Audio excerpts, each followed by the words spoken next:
ঘরে বাইরে শান্তিকাস কিচেনে তোমাদের স্বাগতম জানাই। আজকে আমি রান্না করতে চলছি ভোগেতে যে আমাদের লাবড়ার তরকারি হয় সেই তরকারি, নোটে শাক দিয়ে। তো দেখো, প্রথমেই সবজিগুলোকে ধুয়ে নিয়েছি। এখানে ফুলকপি, আলু, বেগুন সব রকম সবজি রয়েছে। বড়ি ভেজে রেখেছি, বিউলির ডালের বড়ি, ছোটো বড়ি।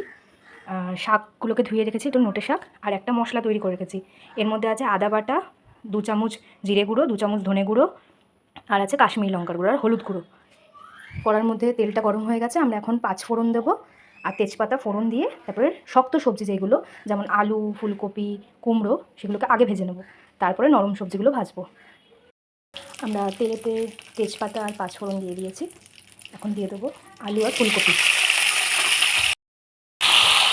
কিছুটা টমেটো কেটে নিয়েছি। এবার আমরা মশলাটা দিয়ে দেবো। দিয়ে দেবো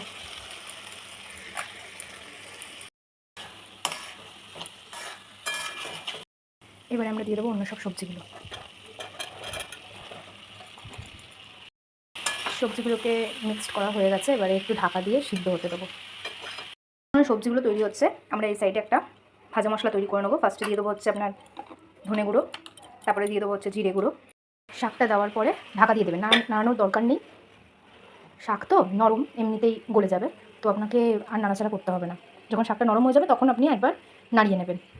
শাকটা আমি মিশিয়ে দিয়েছি, এবার কাঁচা লঙ্কাগুলো দিয়ে দেবো। বড়িটা মিশিয়ে দেবো, আর কিছুটা বড়ি গুঁড়ো করে রেখেছি ওপর দিয়ে ছড়িয়ে দেওয়ার জন্য। আমি সামান্য জল দিয়েছি, কারণ একদম শুকনো হয়ে গেছিলো, তাই সামান্য জল দিয়ে একটু নাড়াচাড়া করবেন, একটু ঢাকা দিয়ে রাখবেন। আমাদের অলমোস্ট তৈরি হয়ে গেছে। এর ওপর থেকে ভাজা মশলার বড়িগুলো ছড়িয়ে দিয়েছি। আমাদের লাবড়ার তরকারি হয়ে গেছে। আপনারা বাড়িতে ট্রাই করবেন যেভাবে আমি করলাম। কেমন লাগলো অবশ্যই জানাবেন। টাটা।